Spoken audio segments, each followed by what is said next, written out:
Will you please pray with me, O Heavenly Father, Divine Mother, beloved Jesus Christ, dearest Master, Blessed Mother, saints and sages of all religions, I vow to all of you. Free my life from all obstacles.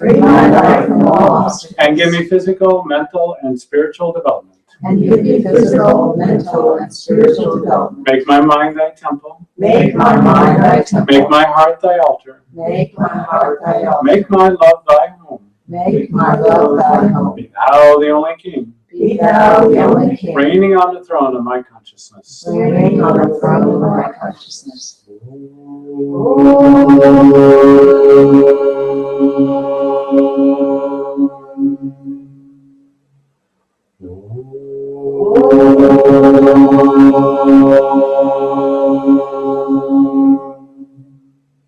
Peace, bliss, amen.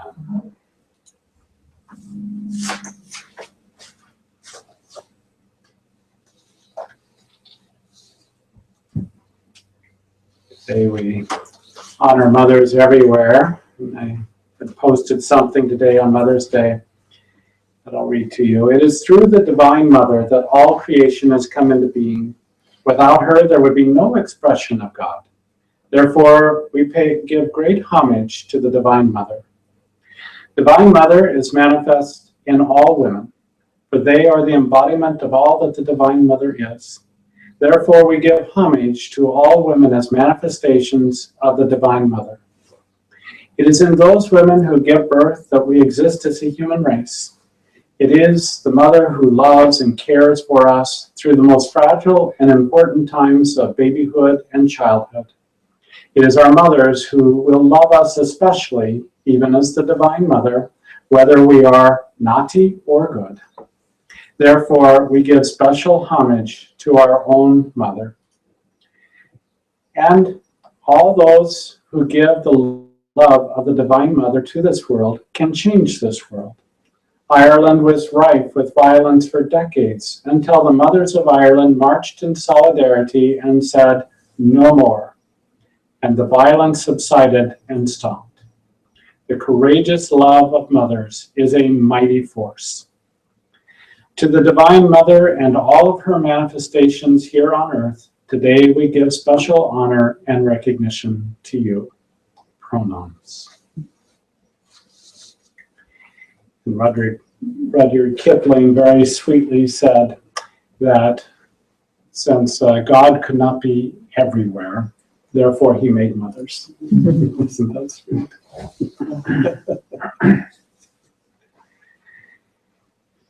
One of the original mothers came in the form of Sarah in the Old Testament. And it's a very interesting story because Abram and Sarai were well into their 90s. Sarai at the time was 90 years old. Abram was 99 years old, it is said. And so they had no children in their life. And so as at that time, they had 3 wise men who came to see them. And one of them predicted and said, in 1 year's time, Sarai will have a baby. And she was behind the tent, and she started laughing, and he could hear her laughing. And he says, "You doubt me, but it's true." And she said, No, I wasn't laughing. I just, she was embarrassed then. And so sure enough, a year later, she had a baby, and that was said to be Abram became Abraham, and Sarai became Sarah, goddess, or princess, rather. And that Abraham is the father of all nations. And so it came down that this was the beginning of a pure line of many God men and God women. So we have this wonderful story that for Christianity and for Judaism and for Islam, they all trace their heritage back to Abraham and Sarah. So you can say that Eve perhaps was the original mother, but Sarah gave birth to a new a new kind of individual.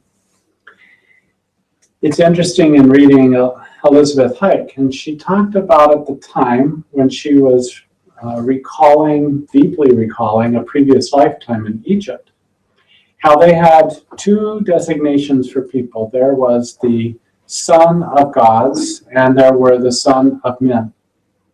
The son of men were those people of lower consciousness. They were relegated to human consciousness only.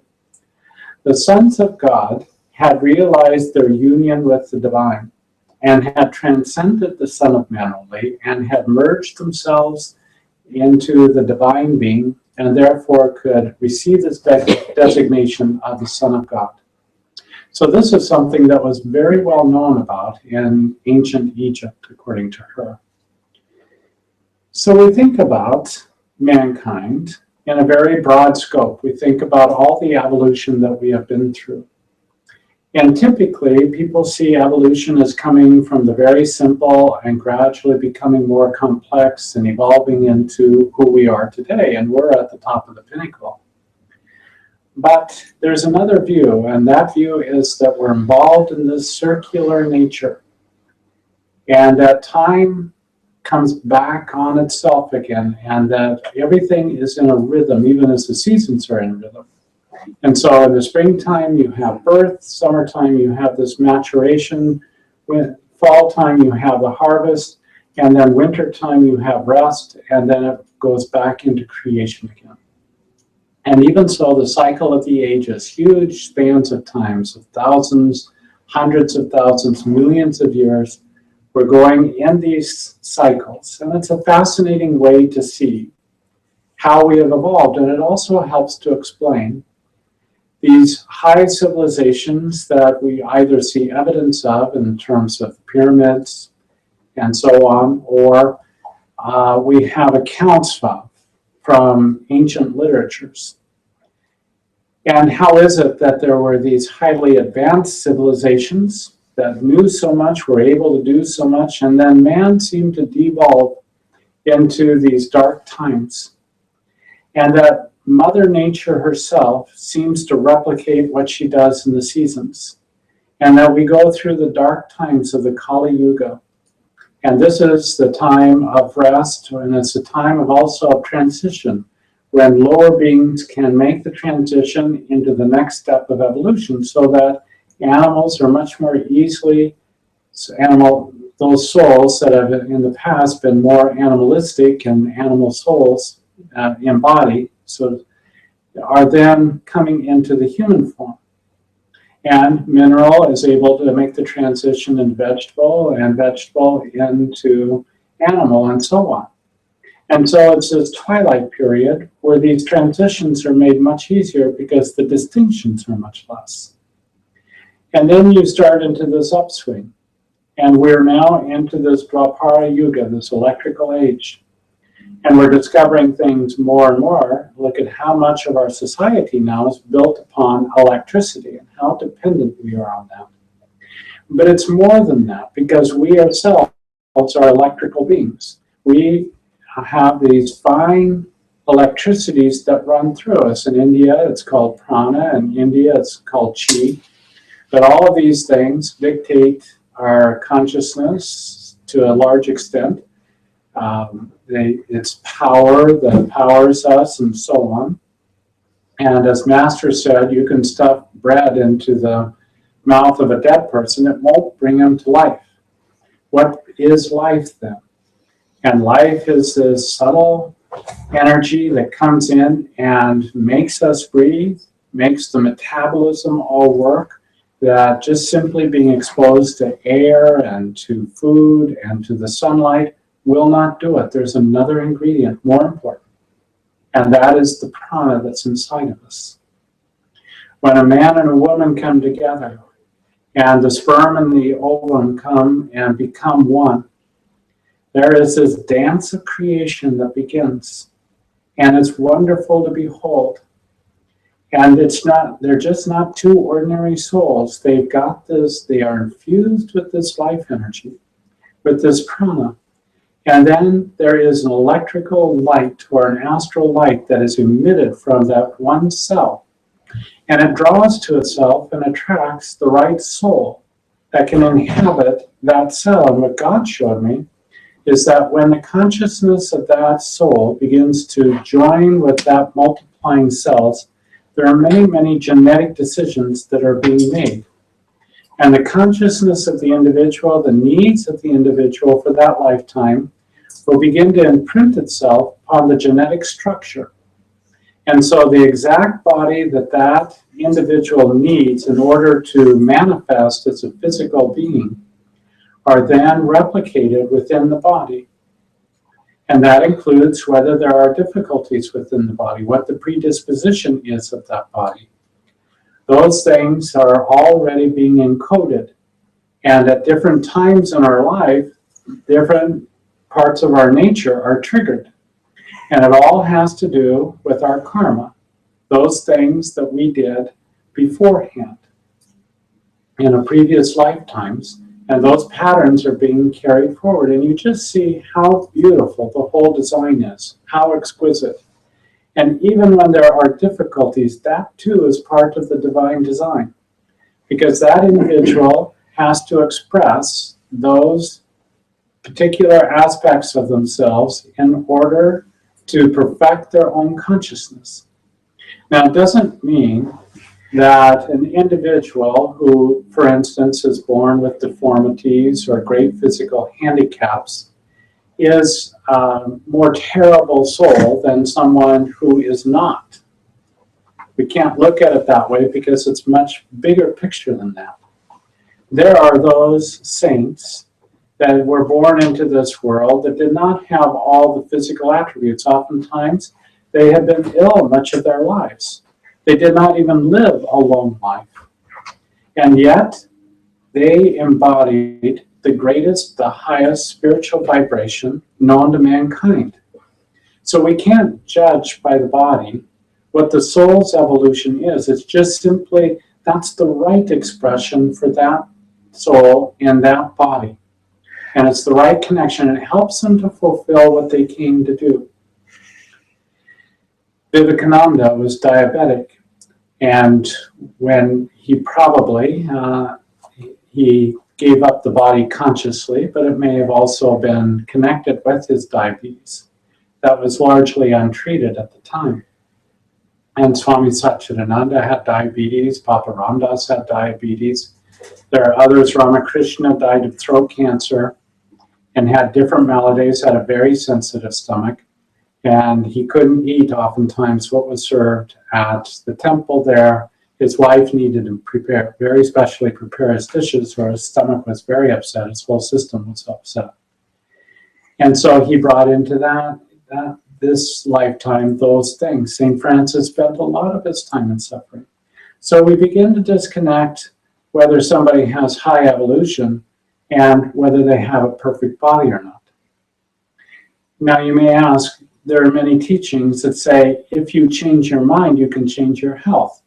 And this is absolutely true. Absolutely true. Joel Goldsmith taught that much, but when he went to India, he didn't teach it because he said there was Ramana Maharshi of the highest perfected consciousness, and yet he had so many physical disabilities.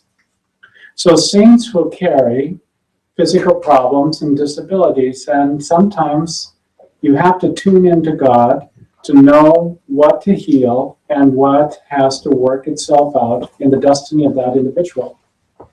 And if you were to actually heal that person of that difficulty at that time, they would not be able to develop fully as they are destined to do in that lifetime.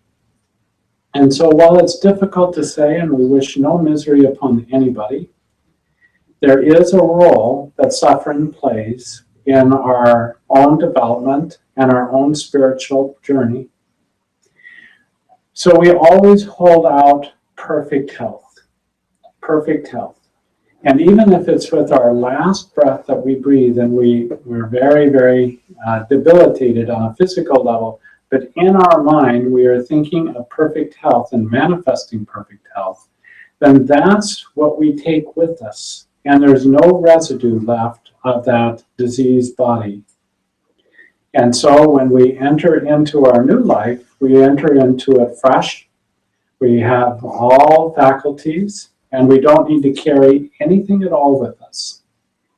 It is a unique characteristic of the human mind to anticipate difficulties. In the animal kingdom, largely, there's very little anticipation.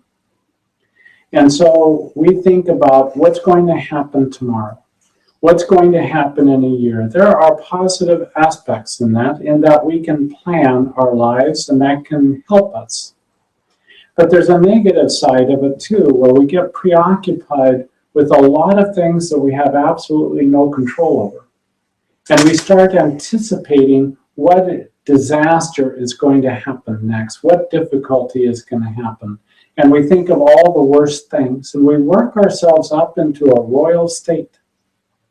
And then suddenly we're very, very depleted because we've been thinking of all these worst things. We're just burning life energy. It's burnt offerings to God because we're burning it all and to no avail, to no use whatsoever.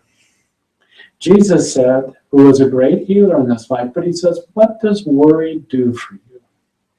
Can it add any height to your stature? Can it do anything at all for you? And he said, no, absolutely not. If we take worry energy and transfer it and make it into determination, that we become more determined, more clear, absolutely focused on what it is that we want to accomplish. So we take some idea, well, what if this happens? What if that happens? And we say, all right, I want the power, the intelligence of God in every moment, every situation. And we feel what before had been worry energy, and it becomes absolute determination, clarity on the positive goal of what it is that we want to meet or want to do. And if something happens in this life that is not something that we had hoped for, that we have the strength, we have the courage, we have the absolute clarity of mind to be focused upon God and draw all of those attributes into life and to our lives and the lives of everybody who's around us. So worry is no more. Clarity and determination draws to us, magnetically draws to us everything that we need in order to meet that situation. And even if that situation is our last breath, then in that last breath we have the fullness of God within us. Take the great example of Gandhi. And here he is, he's on his way to the Punjab. There's so much violence there. He's just hoping and praying that he can do what he can do to quell that violence. Very focused on that. He's leaving that place. People are pronouncing to him. Some man, deranged man, comes up to him and shoots him right in the body. Bang, bang, bang. So many thoughts, so many reactions could go through us, the shock of that happening. In that moment, the pain, the fear, what's going to happen out in the Punjab. What does Gandhi do? Because he's been such a sincere aspirant for so long in his life, he has such a purified consciousness. He looks at the assailant, he holds his hands up in pranams, and as he's sinking to the ground, he says, Ram, Ram, Ram. God, God, God. Can you imagine? Can you imagine in that moment having that consciousness, that clarity? That is a tremendous soul, truly a Mahatma. Can only do that. It's not something we can just try to think, well, at the last moment I want to have my mind on God. What habits have you created in your life? And when you live your life as he did, then you are able in that, even in that moment, to be able to say that, even as Jesus hung on the cross with his hands nailed, as the story goes, and you know he had to be in tremendous suffering. He feels himself leaving the body. And what is he focused on? God. Into your hands I commend my soul. I give myself to you. I surrender to you. I give everything to you. You are my first, my middle, and my last. Even in that moment, being able to such purity of consciousness and of mind, body, intent, everything. These are the kinds of things that we were born for. But of course, we wouldn't be able to do it unless we had a body. And our mothers are primarily responsible for that. So we pay great homage to our maternal mothers, our mother's mother, and our mother's mother's mother, and on up the line. Because without any of them, we wouldn't be where we are. The Master, in his autobiography of a yogi, he points us in a direction that is connected with mother clearly. His own mother died when he was young, and that he used to go to his mother's, where her gravesite, where her ashes had been spread, and he said he would water her grave every day with his tears. He was so attached to his mother, so loving to his mother. But he was always on the lookout for saints. So one day he goes to see this wonderful saint, Master Mahasaya, who had been a disciple of the great Ramakrishna. And I'd like to read to you from this chapter 9 from the autobiography. Little sir, please be seated. I am talking to my divine mother. Silently, I entered the room in great awe. The angelic appearance of Master Mahasaya fairly dazzled me. With silky white beard and large lustrous eye, he seemed to be an incarnation of purity. His upraised chin and folded hands surprised me that my first visit had disturbed him in the midst of his devotions. His simple words of greeting produced the most violent effect my nature had so far experienced. The bitter separation of my mother's death, I had thought, was the measure of all anguish. Now an agony at separation from my divine mother was an indescribable torture of my spirit. I fell moaning to the floor. Little sir, quiet yourself. The saint was sympathetically distressed. Abandoned in some oceanic desolation, I clutched his feet as the sole raft of my rescue. Holy sir, thy intercession. Ask Divine Mother if I find any favor in her sight. This promise is one not easily bestowed. The Master was constrained to silence. Beyond reach of doubt, I was convinced that Master Mahasaya was in intimate converse with the Universal Mother.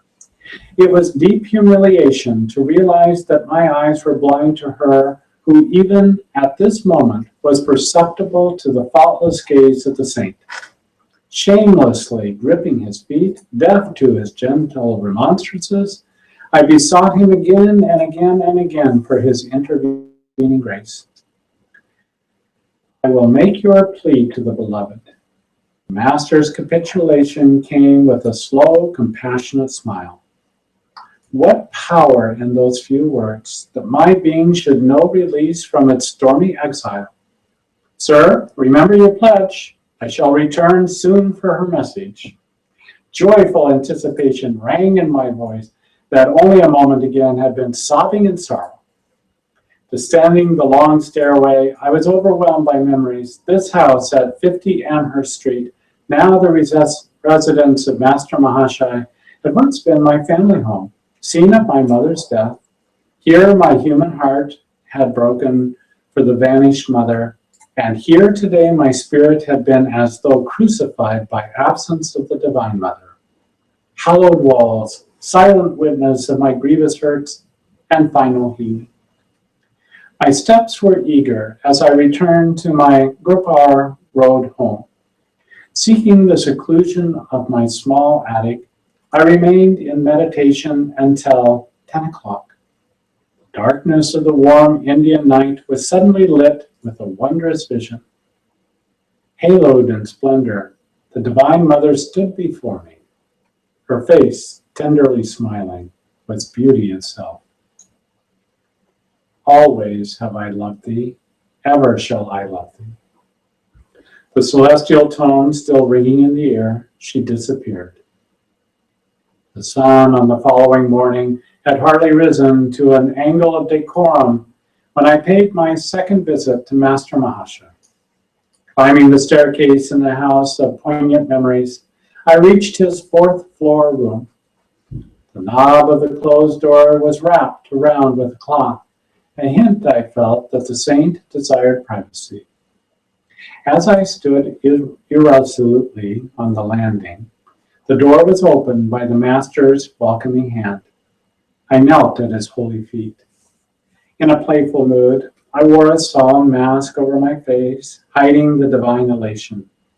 Sir, I have come, very early, I confess, for your message. Did the beloved mother say anything about me? Mischievous little sir. Not another remark would he make. Apparently, my assumed gravity was unimpressive. Why so mysterious, so evasive? Do saints never speak plainly? Perhaps I was a little provoked. Must you test me? His calm eyes were full of understanding. Could I add a single word this morning to the assurance you received last night at 10 o'clock from the beautiful Mother herself? Master Mahasaya possessed control over the floodgates of my soul. Again, I plunged prostrate at his feet, but this time my tears welled from a bliss and not a pain past bearing. Think you that your devotion did not touch the infinite mercy? The motherhood of God that you have worshipped in forms both human and divine could never fail to answer your forsaking cry. Who was this saint whose least request to the universal mother met with sweet acquiescence? His role in the world was humble, as befitted the greatest man of humility I ever knew. In this Amherst Street house, Master Mahasaya conducted a small high school for boys. No words of chastisement passed his lips. No rule or ferule maintained his discipline. Higher mathematics, indeed, were taught in those modest classrooms, and a chemistry of love absent from the textbooks. He spread his wisdom by spiritual contagion rather than the impermeable precept.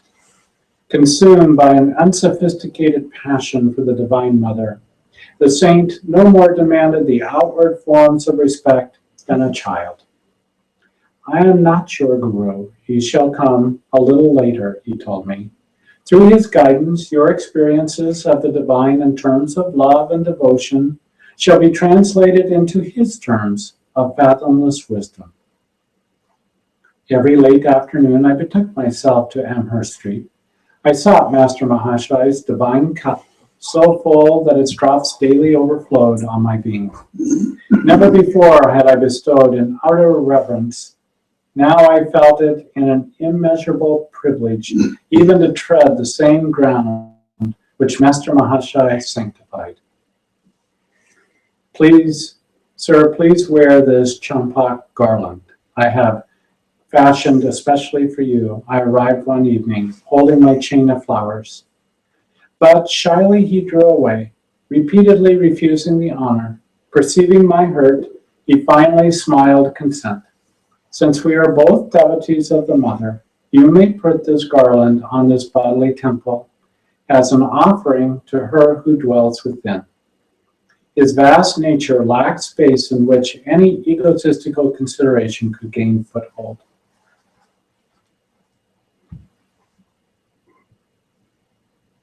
Let us go tomorrow to Dakshineshwar Temple, forever hallowed by my Guru, Master Mahasaya, was a disciple of the Christ-like Master Sri Ramakrishna Paramahansa. The 4-mile journey on the following morning was taken by boat on the Ganges. We entered the 9-domed temple of Kali, where the figures of the Divine Mother and Shiva rest on a burnished silver lotus, its 1,000 petals meticulously chiseled. Temporarily, Master Mahasaya beamed in enchantment. He was engaged in his inexhaustible romance with the beloved. As he chanted her name, my enraptured heart seemed shattered into 1,000 pieces. We strolled later through the sacred precincts, halting in tamarisk grove. The mana characteristic exuded by this tree was symbolic of the heavenly food Master Mahasaya was bestowing. His divine invocations continued. I sat rigidly motionless on the grass amid the pink, feathery tamarisk flowers. Temporarily absent from the body, I soared in a supernal visit. This was my first of many pilgrimages to Dakshineshwar with the Holy Teacher. From him, I learned the sweetness of God in the aspect of Mother, or Divine Mercy. The childlike saint found little appeal in the Father aspect, or Divine Justice. Stern, exacting, mathematical judgment was alien to his gentle nature. He can serve as an earthly prototype for the very angels of heaven, I thought fondly, and watching him one day at his prayers. Without a breath of censure or criticism, he surveyed the world with eyes long familiar with the primal purity. His body, mind, speech, and actions were effortlessly harmonized with his soul's simplicity. My master told me so. Shrinking from personal assertion, the saint ended any sage counsel with his invariable tribute. So deep was his identity with Sri Ramakrishna that Master Mahasaya no longer considered his thoughts as his own. Hand in hand, the saint and I walked one evening on the block of my high school. My joy was dimmed by the arrival of a conceited acquaintance who burdened us with their lengthy discourse.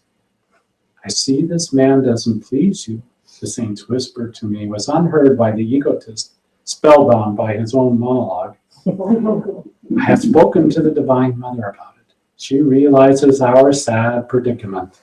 As soon as we get to yonder red house, she has promised to remind him of more urgent business. My eyes were glued on the sight of salvation. Reaching its red gate, the man unaccountably turned and departed, neither finishing his sentence nor saying goodbye. The assaulted air was comforted by peace. Another day found me walking alone near Howrah Station, railroad station. I stood for a moment by the temple, silently criticizing a small group of men with drum and cymbals who were violently reciting a chant. How undevotionally they used the Lord's divine name in mechanical repetition, I reflected. My gaze was astonished by the rapid approach of Master Mahasaya. Sir, how come you here? The saint, ignoring my question, answered my thought. Isn't it true, little sir, that the beloved name sounds sweet from all lips, ignorant or wise? He passed his arm around me affectionately. I found myself carried on his magic carpet to the merciful presence. Would you like to see some bioscopes? This question one afternoon from Master Mahasaya was mystifying. The term was then used in India to signify motion pictures. I agreed, glad to be in his company in any circumstances. A brisk walk brought us to the garden fronting Calcutta University. My companion indicated a bench near the Galdagi or pond. Let us sit here for a few minutes. My master always asked me to meditate whenever I saw an expanse of water. Here, its placidity reminds us of the vast calmness of God. As all things can be reflected in water, so the whole universe is mirrored in the lake of the cosmic mind. So my Guru Dev often said. Soon we entered a university hall where the lecture was in progress. It proved abysmally dull, though varied occasionally by lantern slide illustrations, equally uninteresting. So, this bioscope the master wanted me to see. My thought was impatient, yet I would not hurt the saint by revealing boredom in my face. But he leaned toward me confidentially. I see, little sir, that you don't like this bioscope. I have mentioned it to the Divine Mother. She is in full sympathy with us both. She tells me that the electric lights will now go out and won't be relit until we have a chance to leave the room. As his whisper ended, the hall was plunged into darkness. The professor's strident voice was stilled in astonishment, then remarked, "The electrical system of this hall appears to be defective." By this time, Master Mahasaya and I were safely across the threshold. Glancing back from the corridor, I saw that the scene of our martyrdom had again become illuminated. Little sir, you are disappointed in that bioscope, but I think you will like a different one. The saint and I were standing on the sidewalk in front of the university. He gently slapped my chest over the heart. A transforming silence ensued. Just as the modern talkies become inaudible motion pictures when the sound apparatus goes out of order, so by the divine hand, by some strange miracle, stifled the earthly bustle. Pedestrians, as well as the passing trolley cars, automobiles, bullock carts, and iron-wheeled hackney carriages were all in noiseless transit. As though possessing an omnipresent eye, I beheld the scenes which were behind me and to each side as easily as those in front of me.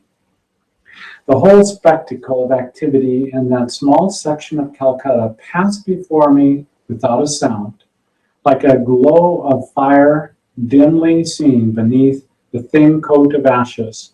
A mellow luminescence permeated the panoramic view. My own body seemed nothing more than one of many shadows, though it was passing motionlessly, while the others flitted mutely to and fro. Several boys, friends of mine, approached and passed on, though they had looked directly at me as without recognition. The unique pantomime brought me in an inexpressible ecstasy. I drank deep from some blissful fount. Suddenly, my chest received another soft blow from Master Mahasaya. The pandemonium of the world burst upon my unwilling ears. I staggered as though harshly awakened from a gossamer dream. The transcendental wine removed beyond my reach.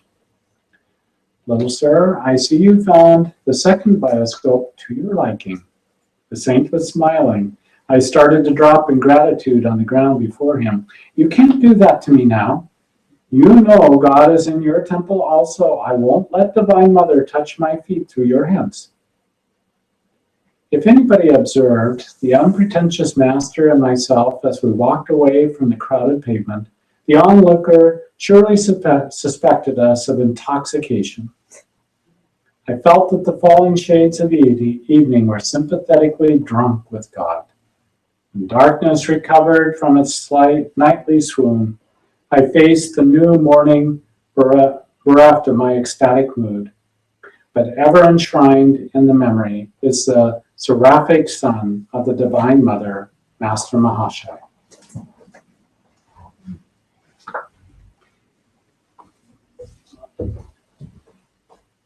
Here in the West, we don't encounter so much worship of the Divine Mother. For both Master and Papa, Divine Mother was closer than the Father.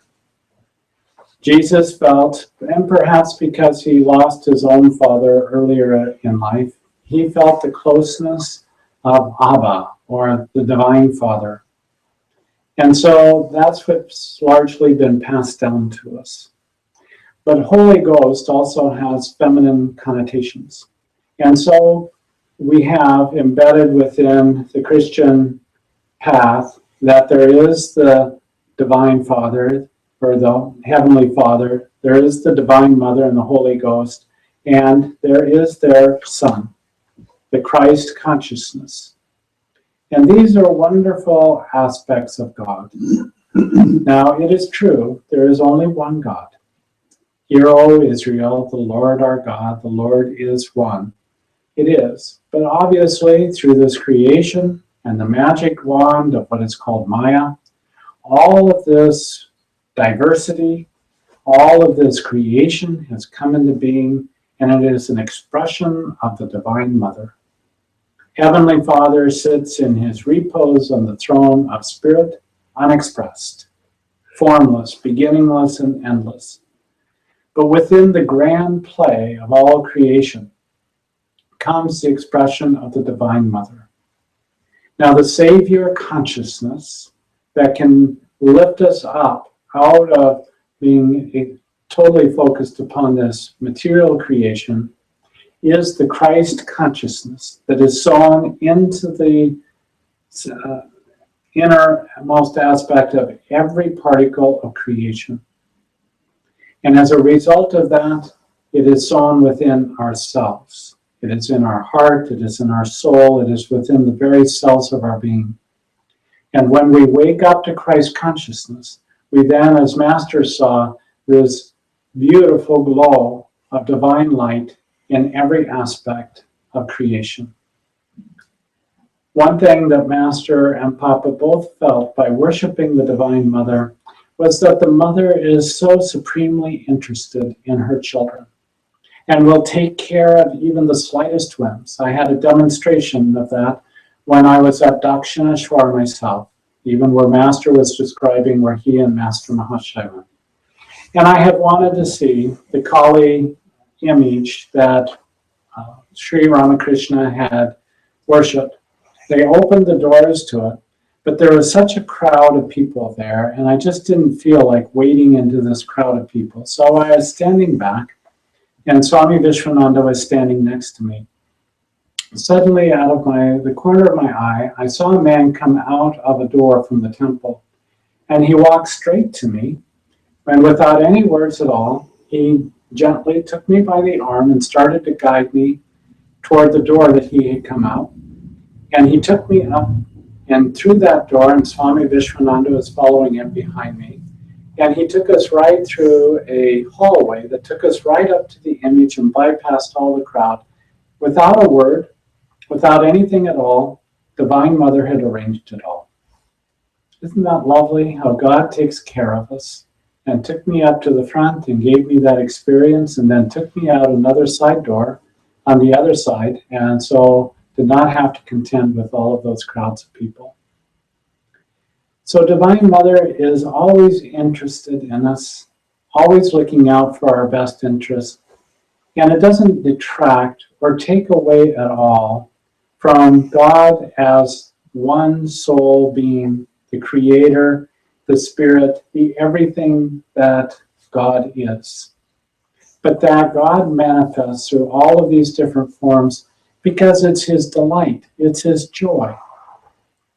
Sri Yukteswar said that when somebody graduates from the planet where he's now serving at on Hiranyaloka, that individual will have a sort of a party in order they're making that transition into the vast causal realms beyond the astral world where they're at. And at this party, God will choose to manifest through all the favorite forms that this individual has entertained of God through all time. So you might be able to imagine that Jesus, Krishna, Master, Mother, Sri Yukteswar, Lari Mahasaya, Babaji, any of the saints, Ramakrishna, any of them that you have especially loved, St. Francis, and so on, the list could be endless. And that God delights in manifesting himself through these forms. So we get away from this idea that somehow forms detract from God. It is true that there is a stage we must transcend all forms in order to go into the absolute formless state. And there we must surrender any idea of limitation of God in order to expand ourselves into the absolute universality. I remember being shocked when Papa was writing about Krishna physically manifesting in front of him.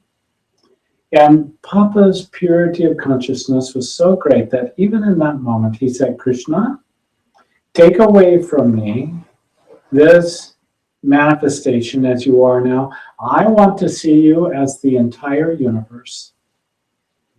so that wherever I go, I'm not dependent on you manifesting or not manifesting as individuality, but rather I want to see you as all creation. And Krishna took away that individuality and guided Papa into that universal vision.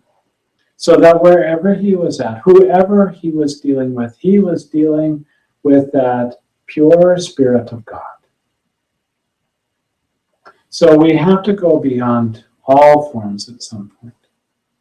But in our upward ascent, we can take on forms of God if it brings out more of a feeling of bhakti, if it brings more devotion, if it makes us feel closer to God.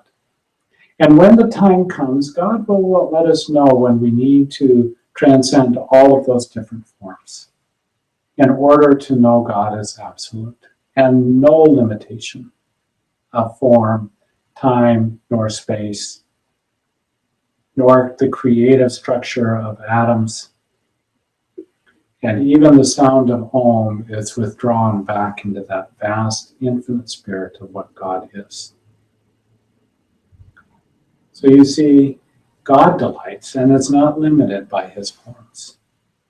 And therefore, we can also take delight in his forms. So let us think on the Divine Mother. Let us think, if not as a personhood, as manifesting the pure divinity of spirit through all creation. Let us look for and perceive that luminosity of light that is shining out from behind all creation. The veil drops. And when the veil drops, we see that divinity, sacredness of ground, light, it's all around us. We're swimming in a sea of bliss. And not to miss that experience because we're so focused on the play, on the drama, that we don't allow ourselves to see the absolute beauty of Divine Mother, manifesting perfection throughout all creation, whatever its outward appearances are. You see what is in store for us and what we might be able to attain. When we look for it, when we yearn for it, when we love God more than this creation. If you'll pray with me, O Heavenly Father, O Heavenly Father, Divine Mother, Divine Mother, I feel the wonder and the beauty I feel the wonder and the beauty of thy glorious presence of thy glorious presence in every part of my being. in every part of my being. My heart is bursting with my love for thee. My heart is bursting with my love for thee. I kneel in adoration at thy feet. I kneel in adoration at thy feet. And surrender myself to thee. And surrender myself to thee. I feel the power of thy perfection, I feel the power of thy perfection, surging in every cell of my body. surging in every cell of my body. My mind and my intelligence My mind and my are intelligence radiant with thy healing light. are radiant with thy healing light. My soul is filled with the ecstasy and bliss My soul is filled with the ecstasy and of bliss my communion with thee. of my communion with thee. I and my Father are one. I and my Father are one. Blessed Spirit, I am he. Blessed Spirit, I am he.